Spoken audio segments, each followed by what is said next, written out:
It was a Tuesday in late October of 1983 when 29-year-old Jolene Whitfield watched her husband's taillights vanish into the gray Nebraska morning, and with them the last person on earth who was supposed to give a damn about the 960 acres of frozen grass and red mud she now stood alone upon. Travis had taken the good truck, the one with the working heater, and left her the rusted-out Chevy with the cracked windshield and the exhaust leak that filled the cab with the faint, sweet poison of carbon monoxide if you didn't keep the windows cracked. He had also taken the checkbook, though there wasn't much in it to take. What he left behind was more generous in its way, if generosity could be measured in burden. He left behind 74 head of Hereford cattle that needed feeding. He left behind a hay barn with a sagging roof and not nearly enough bales to get those cattle through a Nebraska winter. He left behind a tractor, a 1968 International Harvard 56, with a seized rear axle that hadn't turned since August. He left behind a second tractor, a smaller farmall, with an electrical system so corroded it would only start if you jumped it from the truck, which was itself unreliable. He left behind a stock trailer with a rotted floor that you couldn't safely load a calf into, let alone a 1,200-pound bull. And he left behind a note on the kitchen counter written on the back of an overdue electric bill. It said, "I can't do this anymore. Sell the cows. Sell the land. Come find me in Cheyenne when you're ready to live like a normal person." Let me tell you about that kitchen.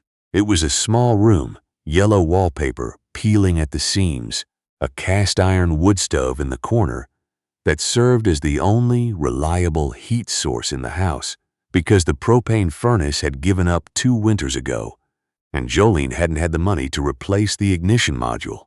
The linoleum was cracked and lifting at the edges. The window above the sink looked out onto a view that could break your heart or fill it, depending on the day. A long, rolling sweep of sandhills covered in brown grass that ran to the horizon without interruption, without a single tree, without a single other house visible in any direction. On a clear day, you could see the curve of the earth out that window. On this day, you could see only the low, iron-colored clouds of a sky that was deciding whether to send rain or snow and would likely send both. Jolene read the note once, folded it carefully and put it in the pocket of her canvas jacket. Then she pulled on her boots, the ones with the sole separating at the toe that she'd glued back 3 times with contact cement, and walked out to the barn to feed the cattle. They were already calling, a low collective moan of hunger that carried across the still air like a church organ playing a single, mournful chord. Whatever else was falling apart, the cows still needed to eat. Now, let me explain where she was in the world, and I don't mean geographically. By the fall of 1983, the farm crisis that had been gathering like a slow thunderstorm through the early part of the decade had arrived in full, devastating force across the Great Plains. Interest rates had climbed to numbers that sounded made up, 18–20% on operating loans. Cattle prices, which had been strong through the late 70s, had cratered. The cost of feed, of fuel, of everything a rancher needed to keep animals alive had kept climbing while what those animals were worth at the sale barn kept falling. It was a perfect, merciless inversion. The math no longer worked. The math no longer worked, and the math hadn't worked for a lot of people for a while now. Across the sandhills, the story was the same on ranch after ranch. The operators who had expanded during the boom years, who had borrowed against inflated land values to buy more cattle, more grass, more equipment, were being crushed. The banks that had eagerly written those loans were now calling them in with the cold efficiency of machines built for a single purpose. Auction notices appeared in the weekly newspaper. With increasing frequency, each one a small obituary for someone's life's work. Men who had ranched the same ground, Their grandfathers had homesteaded, were losing everything. Some left quietly. Some didn't leave at all. There was a darkness over the country that had nothing to do with the weather. Into this world, Travis Whitfield had looked at the books, looked at the cattle, looked at the broken equipment, and decided the smart play was to cut and run. He'd heard there was pipeline work in Wyoming, good money, steady pay, no cows to worry about at 3 in the morning when it was 20 below and a heifer was calving in a ditch. He wasn't a bad man, not really. He was a scared man, and scared men make decisions that look a lot like cruelty from the outside. Jolene's father was the reason she didn't follow him. Ray Whitfield had been dead for 14 months by the time Travis left. A heart attack, sudden and final, in the very barn where Jolene now forked hay to the bawling cattle. He had been 61 years old and had never spent a single night in a hospital before the night he died in one. He was the kind of man who made no noise in the world, and yet, when he was gone, the silence he left was deafening. He had run this ranch for 35 years with a set of principles so simple they almost sounded stupid when you said them out loud. Don't borrow money you don't absolutely need. Fix what you have before you buy something new.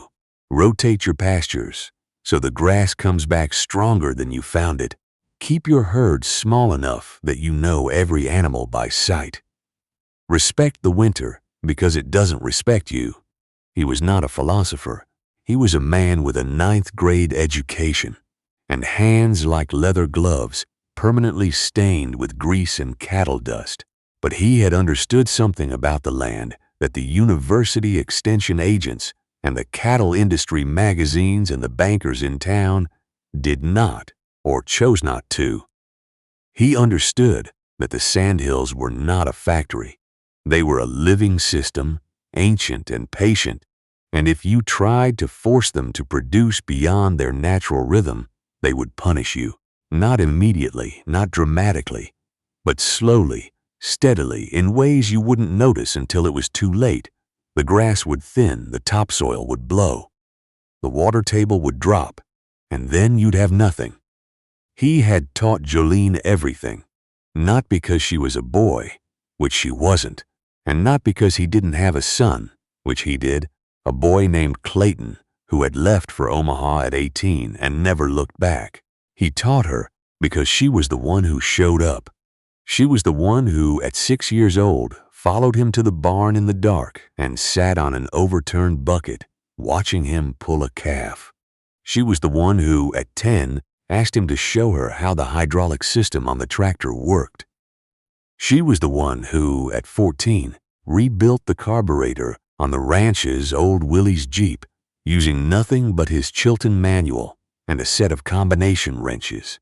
He didn't make a speech about it. He just started teaching her the way you teach someone who's going to need to know, thoroughly, patiently, and without shortcuts. His workshop was a lean-to addition on the south side of the main barn. It was not heated except by a kerosene salamander that smoked and stank but threw enough warmth to keep your fingers working on a cold day. The walls were pegboard, hung with tools and outlines drawn in black marker, so you always knew what was missing. There was a workbench made from a solid oak door laid across 2 sawhorses, its surface scarred with 1,000 cuts and burns, and drill holes, a topographic map of decades of repair work.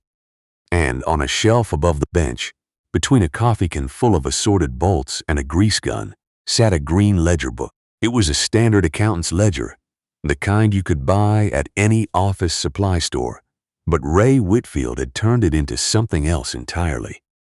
In it, in his careful, blocky handwriting, he had recorded every significant repair, every modification, every parts order, every seasonal maintenance task performed on every piece of equipment on the ranch going back to 1962. It was cross-referenced by machine and by date. It included part numbers, torque specifications, fluid capacities, and notes that read like advice from a trusted friend. E 856, front wheel bearings. Pack with 2 lithium grease, not chassis grease. Chassis grease breaks down too fast. Repack every spring and again before first hard freeze. That ledger was the first thing Jolene went to. After she finished feeding the cattle on the morning Travis left, she carried it into the kitchen, set it on the table next to her father's cold cup of coffee that was now her cold cup of coffee, and opened it to the section on the International Harvester, the seized rear axle. The problem that Travis had declared unfixable, the problem he had used as evidence that the ranch was doomed, was right there on page 47. Ray had written, in an entry dated March 1979, 856 rear axle, stiffening up in cold weather, bull gear showing wear, probably needs replacement in 2 to 3 years.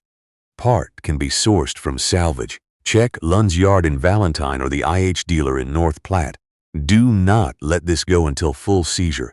If it seizes, you'll need to pull the entire rear end apart. It's a 2-day job, but it's doable in the shop with a chain hoist and patience. It had seized, of course, because Travis had let it go. He had looked at the stiffening axle and seen an excuse. Jolene looked at the same problem and saw her father's handwriting telling her exactly what to do. Have you ever torn apart the rear end of a tractor in an unheated shop in early November in Nebraska? I hope you haven't, because it is a miserable knuckle-splitting, back-breaking affair that will test every ounce of patience you possess. The bull gear on an IH 856 weighs close to 80 pounds, and getting it out requires removing the axle housing and a dozen other components in a specific sequence that, if you get wrong, means starting over. Jolene spent the first day just getting the rear wheels off, and the housing drained of its old black, metallic-smelling gear oil. She worked with the ledger open on the workbench beside her, following her father's notes like a recipe. She used his chain hoist, bolted to a beam in the ceiling, to lift out the heavy components she couldn't muscle alone. Her hands were raw by noon. By evening, she had the differential out and the damaged bull gear sitting on the shop floor, its teeth worn smooth in the places where metal had ground against metal for months without proper lubrication. The next morning, she drove the bad truck, windows cracked against the exhaust, 60 miles to a salvage yard outside Valentine.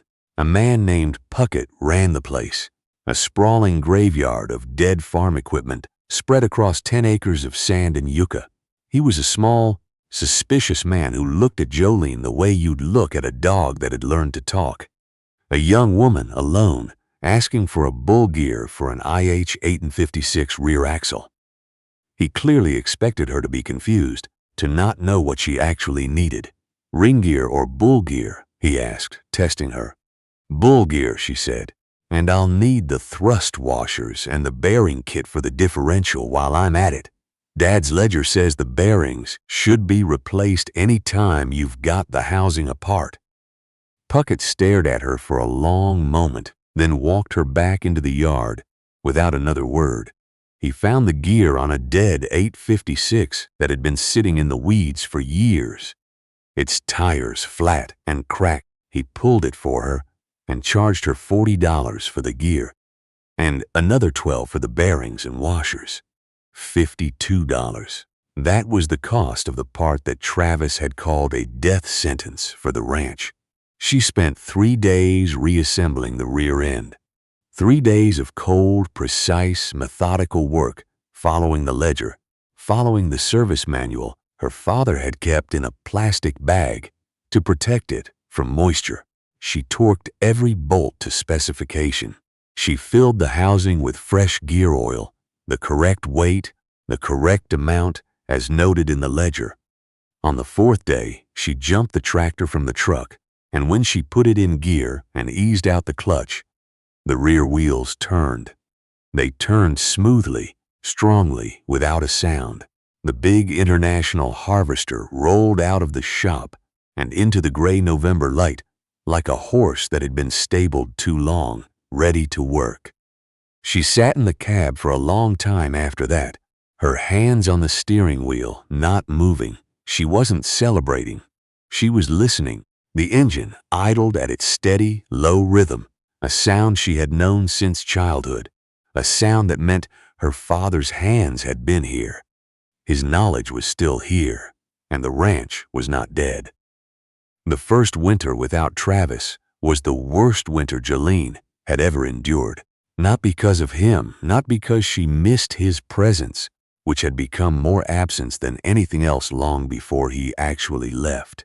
It was the worst because the weather was genuinely, historically brutal. December brought a blizzard that dropped 3 feet of snow in 2 days and drove the wind chill to 40 below zero. The cattle, Herefords bred for this country but not invincible, clustered in the windbreaks along the creek bottom, their backs crusted with ice, their breath hanging in frozen clouds. Jolene fed them twice a day, every day no exceptions. She drove the International out to the hay yard in the dark of early morning, loaded the big round bales with the tractor's loader, and carried them out to the pasture, dropping them in a line so every animal could reach feed. Then she drove back, loaded again, and fed the second pasture. In the afternoon, she did it again. Each feeding took 3 hours in good conditions. In the blizzard, it took 5. The wind cut through her coveralls, through the insulated bibs, through the wool layers underneath, and found her skin with the patience of a thing that had all the time in the world. Her eyelashes froze together. The diesel in the tractor gelled twice and warmed them by the kerosene heater in the shop before the engine would run again. She lost 4 calves that winter, 2 to the cold, born too early in a February ice storm, dead before she found them. 1 to scours, a disease she treated with electrolytes and antibiotics but couldn't save. 1 to a coyote, or maybe a dog, she never knew for certain, just found the small body in the pasture with its throat torn open. Each death was a specific, personal grief. She knew those calves. She knew their mothers.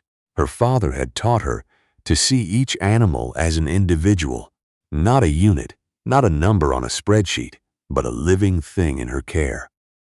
Let me tell you about one night in January that almost ended everything. The temperature was 18 below zero, and the wind was blowing hard enough to push the snow sideways. Jolene was in the calving barn, a 3-sided shed with a dirt floor and a heat lamp hanging from the rafter, watching a first calf heifer try to deliver. The calf was coming wrong, a leg back, and the heifer was in trouble. Jolene had her arm inside the animal up to the shoulder, trying to reposition the calf, her hand numb. The heifer bellowing and throwing her against the wall of the pen. She was tired. She was so tired that her vision was doing strange things, narrowing at the edges like she was looking through a pipe. She hadn't slept more than 3 hours in the last 2 days. Her back was a continuous sheet of pain from lifting hay bales. Her right hand, the one inside the heifer, had a deep cut across the palm from a piece of broken wire she'd grabbed in the dark the day before, and the wound was throbbing. With a heat that worried her, she got the leg forward. She got the chains on and pulled, and the calf came in a rush of fluid and blood, and it was alive. It was breathing, and the heifer turned and began to lick it with the single-minded devotion of motherhood. Jolene sat in the straw, her arm covered in birth and her body shaking, and she thought about Cheyenne. She thought about a warm apartment with a working furnace and a bathtub, and a life where nothing depended on whether she could keep a diesel engine running in sub-zero wind. She thought about selling, about walking away, about admitting that Travis was right and her father was a fool, and she was a fool for listening to a dead man's philosophy. She sat there for a long time. The calf found its feet, wobbled, fell, found them again. It nosed toward its mother's udder with the blind, insistent hunger of all new things. Then Jolene got up. She got up because the other cattle still needed to be checked. She got up because the tractor needed to be plugged in so the block heater would keep the engine warm enough to start in the morning. She got up because there was no one else to get up. In her father's workshop that night, warming her hands over the kerosene heater, she noticed something she had never seen before. Tucked behind the grease gun on the shelf, partially hidden by a rag, was a small photograph in a dime store frame. It was a picture of her, maybe 8 years old, sitting on the fender of the International Harvester while her father worked on something underneath. She was holding a wrench too big for her hands and grinning with the unself-conscious joy of a child who doesn't know yet that the world will try to take things from her. On the back of the frame, in her father's writing, "My partner. She'll outwork them all." She didn't cry. She put the picture on the workbench where she could see it, and she went back to the house to set her alarm for 4:30. Spring came, as it always does in Nebraska, not as a gentle arrival but as a violent negotiation between winter and warmth. The snow melted in a week of 50-degree days, and the creek flooded, and the mud was axle deep in the corrals, and the grass, the blessed grass, began to green in the sandhills with a color so vivid after months of white and brown that it almost hurt to look at. And here is where the story turns, because the spring of 1984 was when the crisis truly hit Jolene's county. Through the winter, the ranchers around her had been holding on, making deals with bankers, restructuring loans, selling off portions of their herds at terrible prices just to make payments. But by spring, the banks had run out of patience, and the Federal Land Bank had run out of flexibility. The notices began to appear. First, the Ingstrom place, 8 miles north, 2,200 acres, and a purebred Angus herd sold at auction for a fraction of what it was worth. Then the Yeager Ranch to the west, a family operation since 1911. Then the big Clausen outfit, south of the river, the one everyone thought was untouchable because old Harlan Clausen had so much grass and so many cattle. Harlan had borrowed $2 million in 1979 to double his herd and buy a new set of center pivot irrigators. By 1984, the interest alone on that debt was more than his cattle were worth. The bank took everything. Harlan was seen afterward at the grain elevator in town, working the scale, a hired man on the land he used to own. Jolene watched this happening from her own fence line. She felt no satisfaction. She felt a deep, sick sadness. She knew these people. Ingstrom had helped her father fix a windmill once, the two of them up on the tower in a wind that would have scared most men off a ladder. Mrs. Yeager had brought a casserole to the house when Ray died. Harlan Clausen, for all his bluster about his big operation, had been a decent neighbor who never let his bulls through the fence. These were not bad ranchers.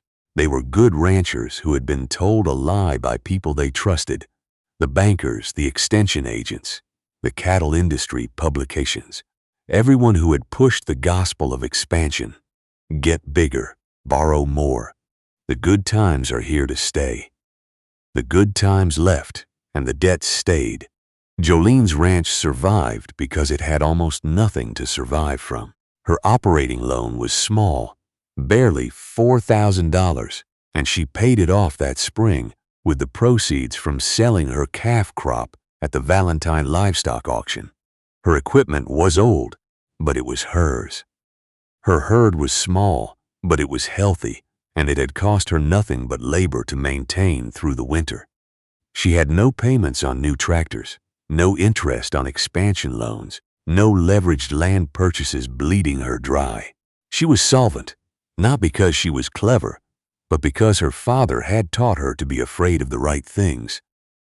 The banker in her town was a man named Mr. Pratt. He was younger than the bankers in the old stories, mid-40s, with a firm handshake and a direct way of speaking that Jolene respected even when she disagreed with him. He had been the one who approved the operating loans, For many of the ranchers now losing their places, he had not been malicious. He had been optimistic, which in banking turns out to be the same thing. He came to see Jolene in June of that year. She was in the corral, working cattle through the chute to vaccinate the calves, a one-woman operation that involved a lot of running, a lot of shouting, and a system of gates and pens she had rigged so she could move the animals without help. It was not elegant, but it worked. Mr. Pratt parked his sedan by the house and walked over to the corral. He stood at the fence and watched her for a while, not interrupting. She was aware of him, but didn't stop. The calves needed their shots. When she finished and walked over, pulling off her leather gloves, he looked at her with an expression she hadn't seen on a banker's face before. It took her a moment to recognize it. It was respect. "I'm making the rounds," he said, "checking on the operations in the county." He paused. "Yours is one of the only ones I'm checking on that isn't in trouble." Jolene leaned against the fence. "We're fine," she said. "I know you are." He took off his hat, a gesture that seemed more about discomfort than heat. "I want to say something to you, Jolene, and I'd appreciate it if you'd let me finish before you respond." She nodded. "3 years ago, when Travis left and you came into the bank, I told you to consider selling. I told you the numbers didn't work for a single operator on a place this size with the equipment you had. I offered to connect you with the Platte River Land Company. They were buying everything back then." He looked at the ground. 14 of the families I put in touch with them are gone now. The company bought their places cheap and broke up the grass for cropland, and now half of it is blowing away because this soil was never meant to be plowed. He looked back at her. "You told me no. You said you'd figure it out. I thought you were being sentimental. I thought you were a young woman who couldn't let go of her father's memory." He stopped. His jaw worked. "I was wrong. Your father understood something about this land, about this business, that I didn't, that a lot of people didn't, and you understood it because he taught you." Jolene said nothing for a moment. Then she said, "He taught me that the grass is the crop. Everything else is just management." Mr. Pratt nodded slowly. "I wish I'd understood that 5 years ago. It would have saved a lot of good people a lot of grief." He put his hat back on. "I'm sorry, Jolene, for what I said, for what I assumed."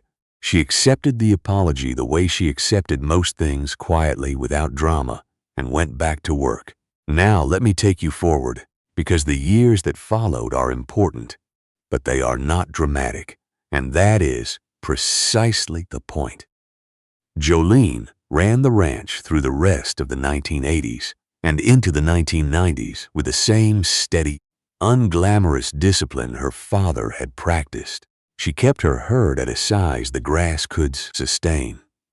She rotated her pastures the way Ray had taught her, moving the cattle so no single piece of ground was grazed too hard, giving the grass time to recover, to send down deeper roots, to build the kind of dense, resilient sod that holds the soil against the wind and the rain.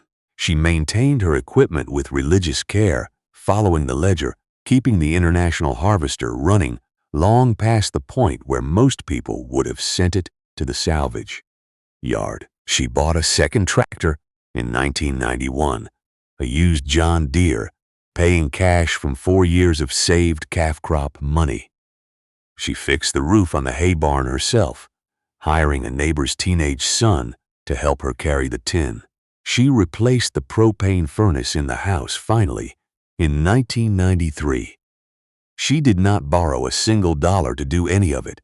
The Sandhills responded. The grass on her ranch, managed the way her father had managed it, and his father before him, was thicker and taller than on the places around her. The ranches that had been broken up and sold to corporate operators, plowed and planted to corn, were showing the scars. The thin, sandy topsoil was blowing in the spring winds.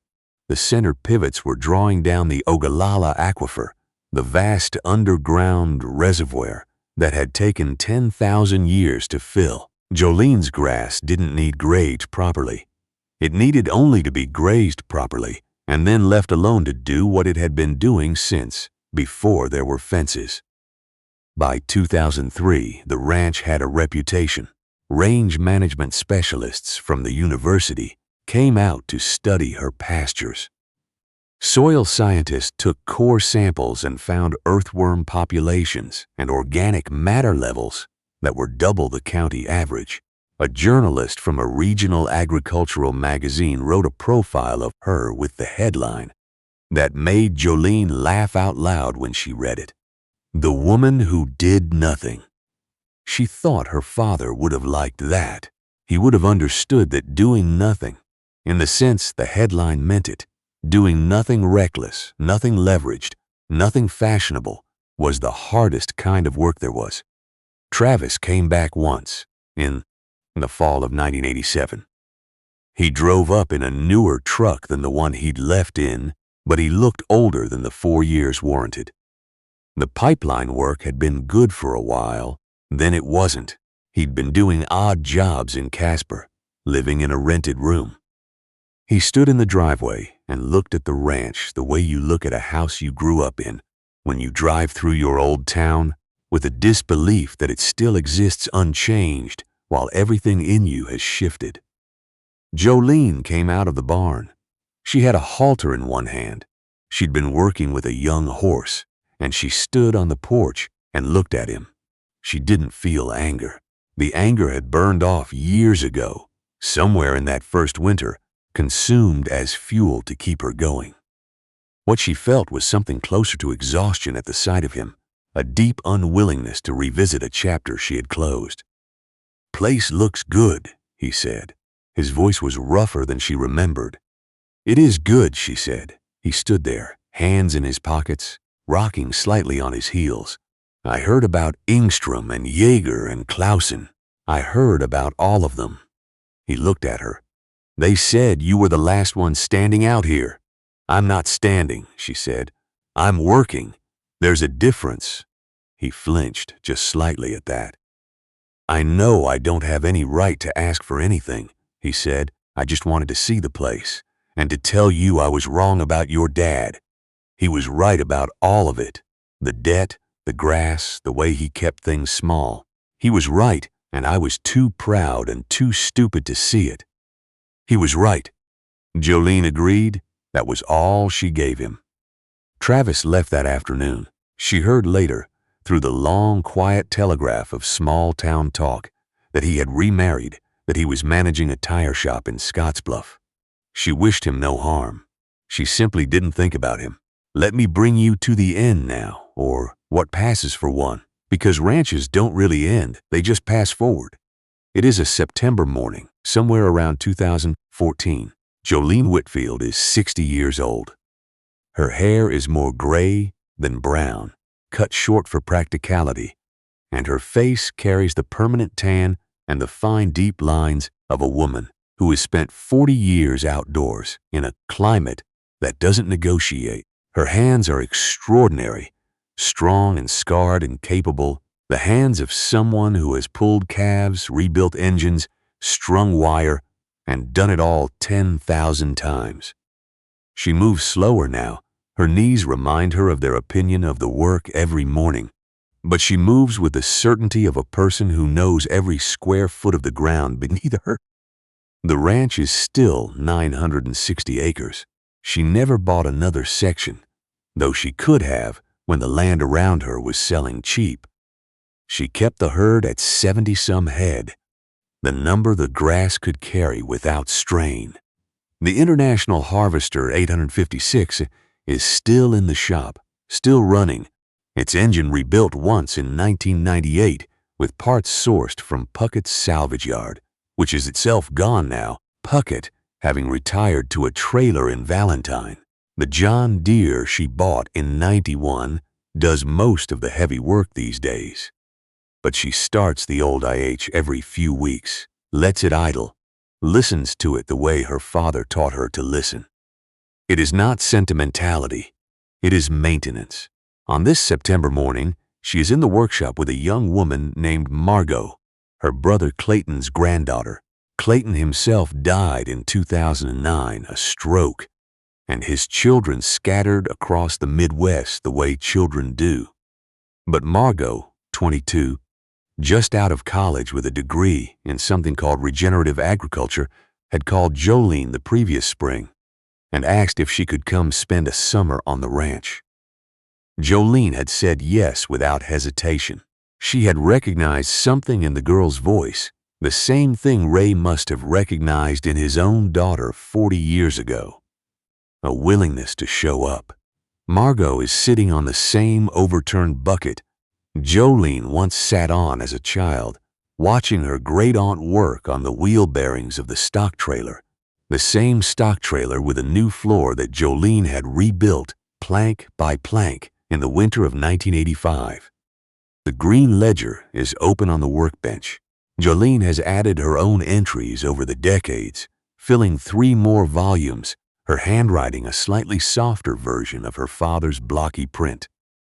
Your great-grandfather, Jolene says, not looking up from the bearing she's packing with grease, believed that you don't own the land. You're just the one taking care of it for now. Everyone he knew was trying to squeeze more out of every acre. More cattle, more grass, more money. He kept saying the same thing. The grass knows what it needs. Your job is to not get in the way.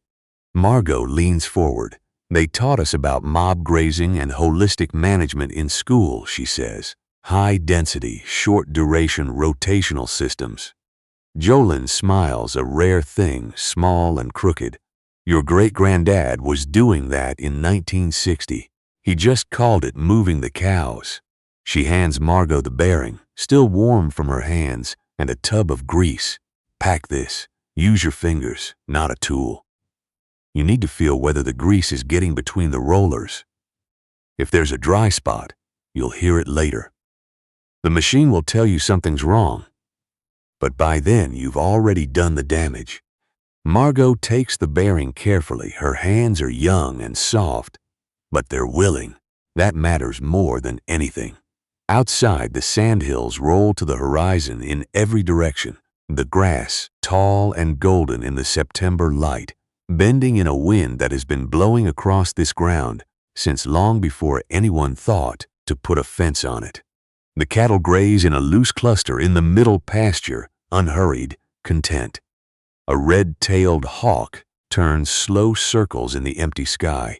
The world is quiet in the way that only open country can be quiet. Not the absence of sound, but the presence of a silence so large it has weight and texture and history. The ranch is not large. It is not famous. It will never be on the cover of a magazine again. It is simply still here, which, in a country littered with the ruins of operations that were bigger, bolder, and more ambitious, is the most remarkable thing of all.